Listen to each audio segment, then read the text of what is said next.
Hello guys! Welcome back! Ang tagal kong hindi nakapag-upload. So, eto ngayon yung pinagkakaabalahan pa rin natin. Itinutuloy natin yung hindi pa natapos na nililinisan sa may dulo ng lote natin. And then, eto nakakita tayo ng snake skin. Nakakatakot. Diyos mio. Ang laki. Ayan. Tapos hindi namin pinahanap namin. Wala naman siya mapagtaguan kasi wala namang butas na pwedeng pagtaguan. At saka nakita namin, doon sa lote, doon sa may middle part, doon sa malinis na. Pero, etong place na to, ito pa yung hindi pa namin nalilinisan. So, ito ngayon yung nililinisan right now. Kaya lang, nag-iisip kami, baka tumakbo dyan yung ahas nga. Kaya sabi ko dun sa naglilinis, mag-ingat siya. Kaya hindi rin siya makapagmadali ng paglilinis kasi nga, ayun nga, tinitingnan niya maigi, baka mamaya maapakan. 'Di ba? Napakasukal niya, guys. So, sana umalis na dyan para mawalan ng alalahanin, 'di ba? Kasi, ayan pinag-uusapan namin yung ahas. Kasi nababother talaga ako. Nag-aalala syempre kasi baka mapano rin yung naglilinis. O kaya, maapakan ko din. 'Di ba? Kaya nakabota ko. Siya nakachinelas lang. Sabi ko nga magbota siya. Ayaw naman niya magbota. Mainit daw. So, doon ako nag-aalala. So, sabi naman niya, kasi yung mga damo dyan, sumampa sa pader. So, sabi niya, umalis na yun. Sabi niya ganun. Hindi magi-stay daw sa lugar na yan kasi nga, aside from wala siyang makain, tapos nakapader siya all over. So, saan naman siya magtatago? Wala din namang butas na pwede niyang pagtaguan. So, paano siya magi-stay? Sabi niya ganun. So, baka ang nangyari, lumipat na sa kabilang lote. 'Di ba? Ay, naku, nakaka-alarm talaga. So, ayan guys, linis again. Linis dito, linis doon. Sana matapos na, no?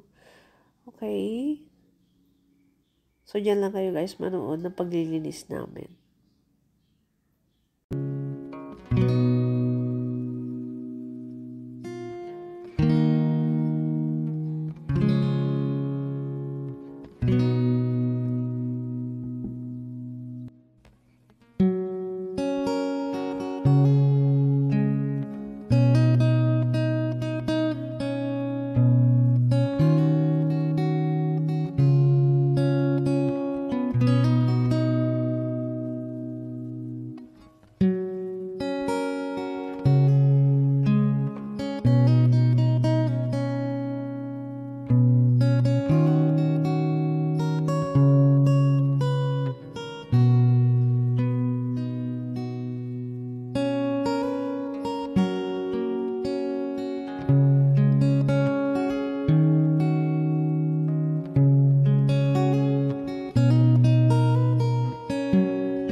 So thank you for watching, guys, and see you again on my next vlog.